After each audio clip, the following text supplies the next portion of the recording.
And action!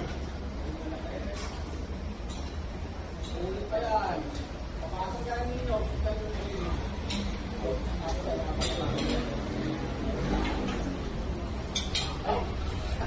Excuse me po.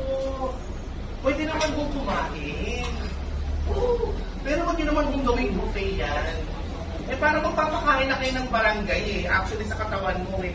Ang masakla pa yan, magsasarang pa po kayo. Hindi naman kinagagala. Eh, ba't hindi ka namin kumuha ng pagkain? Ano? Eh, ba't ako kumuha ng pagkain eh? Stop po ako dito. Ayun pala, stop ka lang eh. Nasa mga manager nyo. Kaya kaya mo ko ah.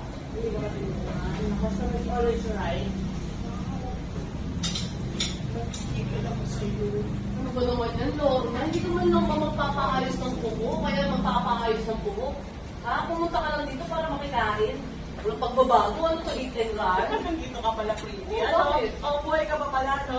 Tsaka yung bunga mo, isa-iusin mo, ha? Ay, diba? Manik-turista ka lang dito. Mukhang masabay ka may ari. Sige, kain ka lang. Hindi po siya maniturista lang. Manager po siya dito. Okay? Pinaglalaro mo ba? Ito? Manager? Eh, hindi nga marunong mag-manage to. Wala naman pinag-aralan to. Ay, nako. Totoo po. Siya po talaga yung manager namin dito. Oh, sino ba ang opinion mo?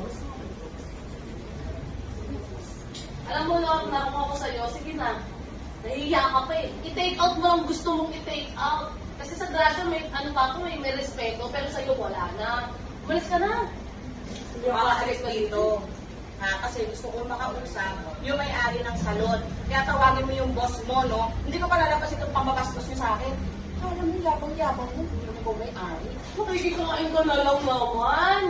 Lord naman, ano walang changes sa buhay. Alam mo, hindi mo na kailangan ng manager. Alam mo, hindi mo na kailangan ng may-ari. Manager nga ako eh. So may karapatan ako magpalayas kung sino gusto kong palayas, lalo ka na. Oo nga. Nakakaya ka na. Patay gutom na kasi. Umalis ka na nga dito. Nakakagulo ka lang. Nahiya ako sa katawan mo. Ako, may katawan mo, di ba? Patay gutom. Yabang-yabang mo talaga. Hindi ka ako. Manda ka sa akin. Ang takot ako sa'yo, Lorna. Tama kayong kapatid mo. Ay, magsangyup ka! Ito kapatid mo.